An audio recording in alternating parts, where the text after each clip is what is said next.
सोनू और सुमन नाम के मियाँ बीवी रामनगर के एक घर में रहा करते थे।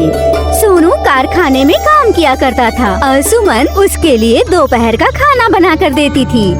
सोनू बहुत कामकाजी था। तू इतनी मेहनत क्यों कर रहा है? तू तो इस कंपनी को अपना मानने लगा है। भाभी ने इतना अच्छा खाना बना कर दिया है और तूने उसे ऐसे ही रखा है। जल्दी से टिफिन खोल, मुझे भूख लगी है। जल्दी बता क्या लेकर आया है? अबे मुझसे ज्यादा जल्दी तो तुझे रहती है खाना खाने की। अभी तो लंच ब्रेक हुआ है, रुक जा। अरे भाई लंच ब्रेक हुआ है तो जल्दी चलना और मेरे लिए भी टिफिन खोल। मुझे जल्दी से भाभी के हाथ का खाना खाना है। अरे भाई ठीक है, थोड़ा सब्र तो कर, हाथ मुंह तो धोकर आऊं। सोनू और आकाश हाथ मुंह धोकर खाना खाना शुरू कर देते हैं। मिल बांट कर दोनों लोग खाना खाते हैं। उसके बाद दोनों लोग काम करते हैं। शाम को जब फुर्सत मिलती है तो आकाश सोनू से कहता है, अरे यार सोनू, आज का दिन कैसा रहा तेरा? अरे हमेशा की तरह ही रहा, कुछ खास नहीं था यार। अरे खास बात तो मैं तुझे बताता हूँ। क्या बात है? तू इतना परेशान क्यों है? अरे यार, जब मैं लंच के वक्त बॉस के केबिन की तरफ गया तो मैंने सुना कि... अबे क्या सुन लिया तूने? क्या बॉस तेरी शिकायत कर रहा था जो परेशान हो रहा है तू? अरे शिकायत की बात नहीं है, पर मैंने बॉस को कहते हुए सुना था कि कंपनी घाटे में जा रही है, इसलिए कह रहा था कि फैक्ट्री में मुलाजिमों को कम कर देना है और ये सिलसिला कल से ही शुरू होगा। अभी क्या बात कर रहा है? अरे ऐसा हुआ तो हम कहाँ जाएंगे? ऐसा नहीं हो सकता यार, हमारी रोजी रोटी तो इसी फैक्ट्री से चलती है। इसके अलावा हमें कोई काम भी नहीं आता। जब से काम करना सीखा है तो इसी फैक्ट्री में काम किया है। हाँ यार, यही फिक्र तो मुझे भी हो रही है। अब करें तो क्या करें? आकाश और सोनू इसी चिंता में जा रहे थे। सोनू ने आकाश को अपने घर पर थोड़ी देर रुकने के लिए कहा। तभी वहाँ पर आकाश की बीवी पूजा भी आ गई। अरे पूजा, तुम यहाँ क्या कर रही हो? अगर तुम आ सकते हो तो मैं भी आ सकती हूँ। सुमन भाभी ने बुलाया है, कह रही थी गोलगप्पे बना रही हूँ, खाने आ जाना। ठीक हुआ तुम दोनों भी आ गए। मैं तुम दोनों के लिए गोलगप्पे लेकर आती हूँ। पूजा और सुमन आकाश और सोनू के लिए गोलगप्पे लेकर आती हैं। सुमन बहुत ही लजीज गोलगप्पे बनाती थी। उसके गोलगप्पे आकाश और सोनू दोनों को बहुत पसंद आते थे। सोनू उससे अक्सर गोलगप्पे बनवाता रहता था। अरे भाभी, खाना तो अच्छा बनाती ही हो और गोलगप्पे तो उससे भी अच्छा बनाती हो। इन गोलगप्पों में तो सच में करिश्मा है, कितना भी खाओ दिल नहीं भरता। अरे सच कह रहा है ये, सच में तुम्हारे हाथ में तो जादू है। तुम जो गोलगप्पे बनाती हो इतने बड़े होते हैं कि 3 गोलगप्पे में ही पेट भर जाता है। तुम्हारे हाथ के गोलगप्पे खाकर तो हम अपनी सारी परेशानी भूल जाते हैं। परेशानी? कैसी परेशानी? कौन सी परेशानी की बात कर रहे हो तुम? खैरियत तो है ना? अरे सोनू, तू भाभी को परेशान कर रहा है, चुप हो जा यार। नहीं, मैं जानती हूँ कि आप दोनों को क्या परेशानी है। आज आप दोनों खामोश लग रहे हैं जब से कारखाने से आए हैं। आकाश और सोनू अपनी बीवियों को ना चाहते हुए भी परेशानी बताने के लिए मजबूर हो जाते हैं और वो अपनी बीवियों को सारी बातें बता देते हैं, जिसकी वजह से दोनों की बीवियां भी परेशान हो जाती हैं। फिर कुछ दिनों के बाद वाकई वो कारखाना बंद हो जाता है। अब हम क्या करेंगे? आपका तो काम भी छूट गया है, धीरे धीरे रसद भी खत्म हो रहा है। हाँ, मैं काम की तलाश तो कर रहा हूँ, पर क्या करूँ, कोई काम ही नहीं मिल रहा है। अगर कोई काम नहीं मिला तो घर कैसे चलेगा? सुमन, बहुत भूख लगी है, कुछ खाने को हो तो दो। कुछ नहीं है खाने के लिए, बस 4 गोलगप्पे रखे हैं और थोड़ा सा पानी है। चलो तो उन्हीं को ले आओ, 2 तुम खा लेना, 2 मैं खा लूँगा। अब कल की कल सोचेंगे। सोनू और सुमन दोनों गोलगप्पे खाते हैं और आने वाले दिन के बारे में सोचने लगते हैं। तभी सुमन खड़ी हो जाती है। क्या हुआ? तुम गोलगप्पे खाते खाते खड़ी क्यों हो गई? अगर आपको ठीक लगे तो मेरे मन में एक ख्याल आया है। कैसा ख्याल? आप लोगों को ऐसा लगता है ना कि मैं गोलगप्पे लजीज बनाती हूँ, तो क्यों ना मैं गोलगप्पे बनाकर बाजार में बेचना शुरू कर दूँ। वैसे तरकीब तो तुम्हारी अच्छी है। गोलगप्पे खाना तो हर कोई पसंद करता है, पर उसके लिए पैसे कहाँ से आएंगे? आप फिक्र क्यों करते हो? आपने मेरे कानों के लिए बालियाँ बनवाई थी ना, वो किस दिन काम आएंगी? सुमन और सोनू बालियाँ बेचकर गोलगप्पे बनाने का सामान ले आते हैं और सुमन अपने हाथों से गोलगप्पे बनाकर तैयार करती है। सोनू और सुमन उन गोलगप्पों को बेचने के लिए बाजार के लिए निकलते हैं। गोलगप्पे गोलगप्पे गोलगप्पे, तीखे मीठे गोलगप्पे। बाजार में बहुत सारे गोलगप्पे वाले थे, इसलिए उनके पास कोई भी गोलगप्पे खाने नहीं आता, जिसकी वजह से 3 दिन तक उनके गोलगप्पे नहीं बिकते हैं। अरे यहाँ बाजार में हर तीसरी दुकान गोलगप्पे की है, हमारे गोलगप्पे तो बिक ही नहीं रहे हैं। अगर इसी तरह से चलता रहा तो ये कारोबार करके भी कोई फायदा नहीं होगा। और सुमन वहीं पर मायूस होकर बैठ जाते हैं। तभी उनकी नजर दुकान के बाहर एक बोर्ड पर पड़ती है। सुनिए जी, गौर कीजिए, इस बोर्ड पर क्या लिखा हुआ है? क्या लिखा है? दुकानदार की स्कीम लिखी हुई है।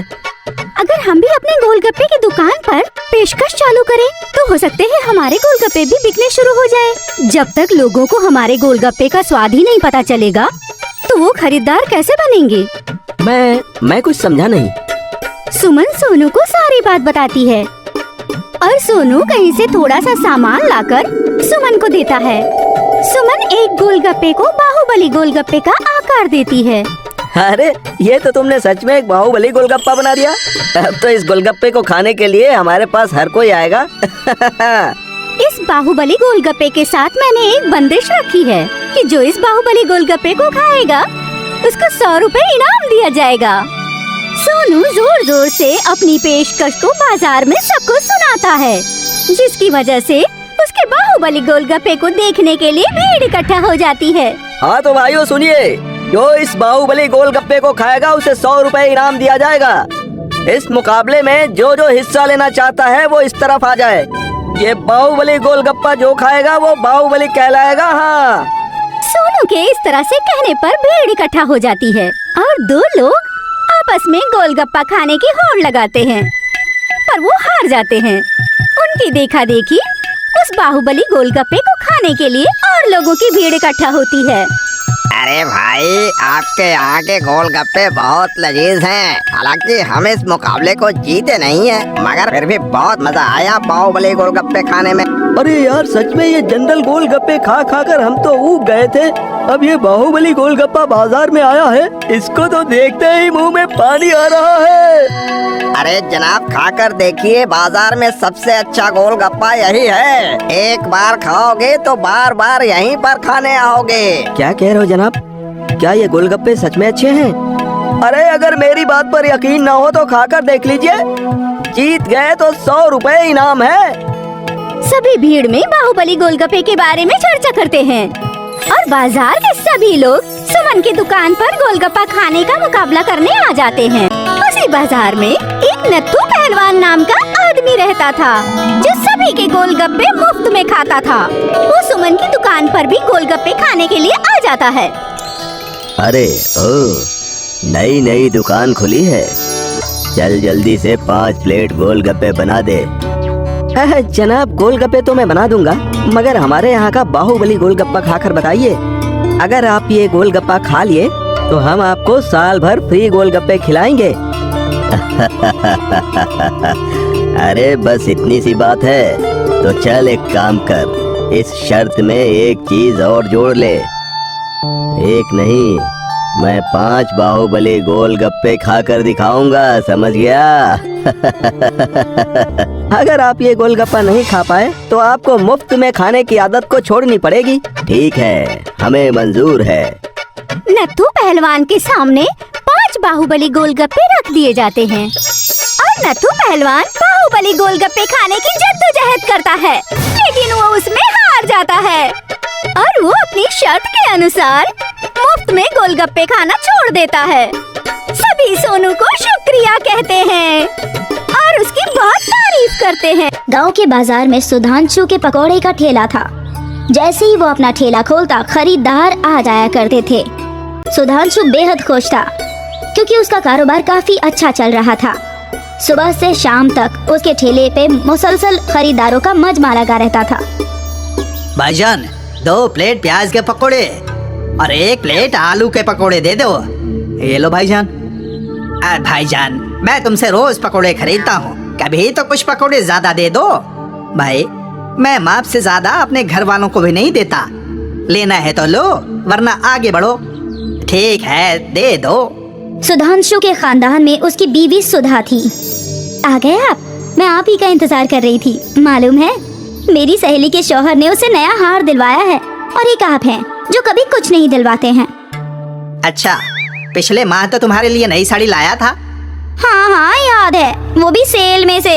सेल हो या ना हो, लेकिन मैं लाया तो था ना। तुम्हारे जैसे कंजूस शौहर मैंने कभी नहीं देखा। हर माँ खुद के लिए नए नए कपड़े खरीदते रहते हो, और एक माँ तुमने मेरे लिए साड़ी क्या खरीद ली? इतना बोले जा रहे हो। क्यों ना खरीदूं, आखिर पैसे भी तो मैं ही कमाता हूँ। सुधांशु फितरत से खुदगर्ज था। वो सिर्फ अपने मुतालिक सोचता था। सुधांशु के पकौड़े का कारोबार अच्छा चल रहा था। उसकी आमदनी भी काफी अच्छी हो रही थी।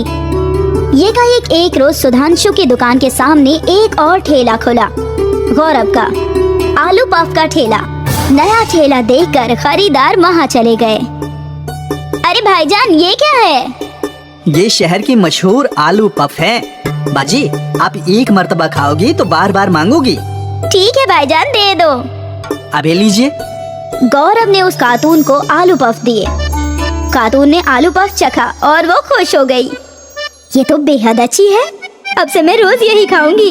वैसे भी कौन उस कंजूस पकौड़े वाले से पकौड़े खरीदेगा। सुधांशु के कई खरीदार पकौड़े के बजाय आलू पफ खरीदने लगे, और ये का एक सुधांशु के ठेले पर रहने वाला हुजूम अब गौरव के ठेले पर आ गया था। ये देखकर सुधांशु परेशान था। ये आलू पफ वाला नया है, कुछ रोज में लोग इसे भुलाकर वापस पकोड़े खाने लगेंगे। सुधांशु खुद को तसल्ली दे रहा था। खैर, दिन गुजरे, लेकिन गौरव के आलू पफ हकीकत में अच्छे थे, इसीलिए खरीदार अभी भी उसी ठेले पर नजर आते थे। इस आलू पफ वाले ने तो मेरा कारोबार ही चौपट कर दिया है, मालूम नहीं कहाँ से आ गया। अगर ये नहीं होता तो सब कुछ अच्छा ही चलता। सुधांशु सोचने लगा कि कैसे वो गौरव को अपने रास्ते से हटाए। गौरव बेहद खुश था। आते ही उसका कारोबार जम गया था।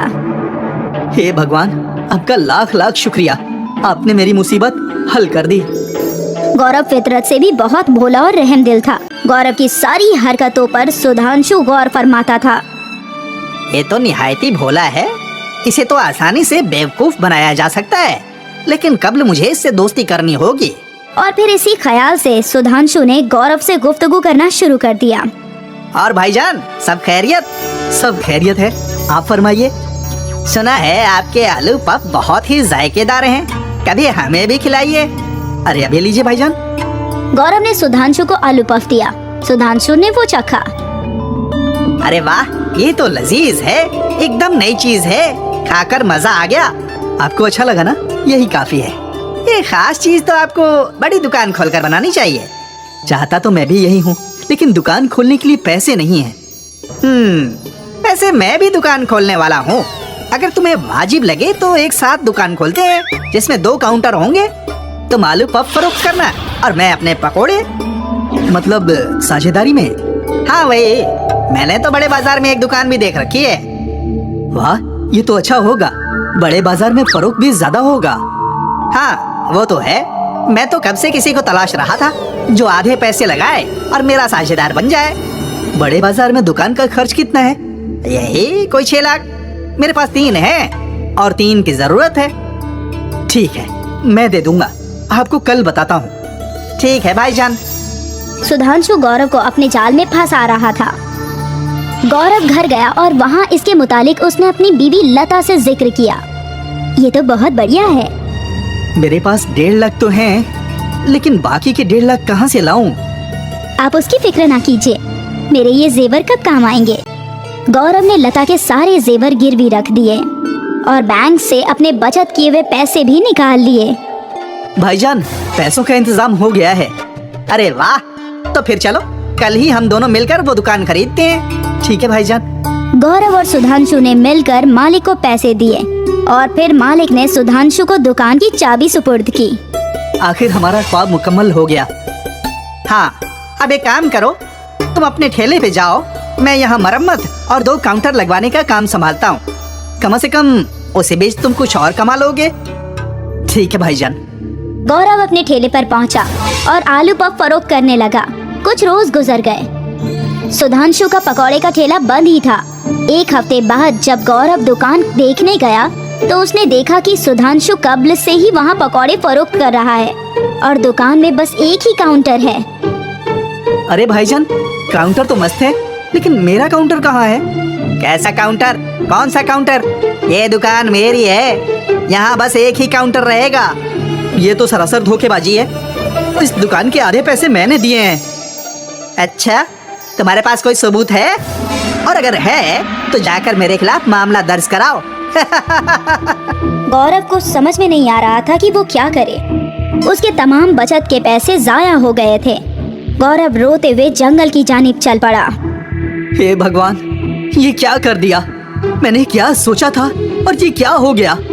इससे बेहतर होता कि मुझे मार ही देते। गौरव का रोना सुनकर दरखस की देवी उनके रूबरू हाजिर हुई।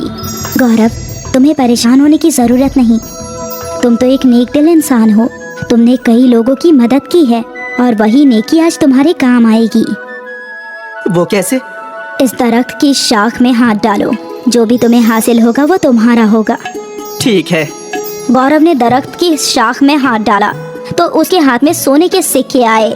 गौरव ने मुट्ठी भर के सिक्के बाहर निकाल लिए। आपका शुक्रिया, बहुत बहुत शुक्रिया। इस सोने से मेरी जिंदगी बदल जाएगी। ख्याल रहे, नेक काम करना मत भूलना। मैं हमेशा लोगों की मदद करता रहूंगा। गौरव ने लता के जेवर छुड़वा लिए, नया घर ले लिया और एक दुकान भी खरीद ली। आखिर उसे जो भी चाहिए था वो सब हासिल हो गया। वहाँ दूसरी जानिब सुधांशु की बेईमानी की वजह से उसका कारोबार डूब गया। उसे दुकान फरोख्त करनी पड़ी और वो वापस सड़क पर आ गया। इसीलिए कहते हैं, नेकी करके खुदा से पाओ और बुरे काम का बुरा नतीजा। अय्यापुर गांव में शिवा पानीपुरी वाले का एक ठेला था। शिवा की पानीपुरी बेहद मजेदार थी और दाम भी बहुत वाजिब था, बस 10 रुपए। इसलिए शिवा की पानीपुरी खूब फरोख्त हुआ करती थी। भाई, मेरे लिए तीखी पानीपुरी बनाइए और मेरे लिए मीडियम। जी बाजी, बनाता हूँ। शिवा रोज शाम 5 बजे पानीपुरी का ठेला लगाता था और रात के 9 बजे तक उसके पास ग्राहकों की भीड़ लगी रहती थी। वो खुश था। पानीपुरी से होने वाली आमदनी से उसका घर अच्छे से चल रहा था। ये लो बेगम, तुमने मुन्ना के लिए नए कपड़े मंगवाए थे ना? अरे वाह, बहुत खूब। और ये लो तुम्हारे लिए नई साड़ी। अब इसकी क्या जरूरत थी? जरूरत कैसे नहीं थी? जब मैं मुन्ना के लिए कपड़े खरीद ही रहा था तो सोचा तुम्हारे लिए साड़ी भी खरीद लेता हूँ। बहुत अच्छी है। ये हुई ना बात। मुझे इल्म था तुम्हें साड़ी बेहद पसंद आएगी। तो क्या है कि तुम्हारे पसंद के रंग की है ना? वो तो है। और ये लो, इस माह के घर का खर्च और मुन्ना के स्कूल की फीस। इस माह मैंने 10,000 रुपए बचाकर बैंक में जमा भी करा दिए हैं। बहुत अच्छा किया। ऊपर वाला हमारे ऊपर ऐसे ही करम बनाए रखे। आमीन।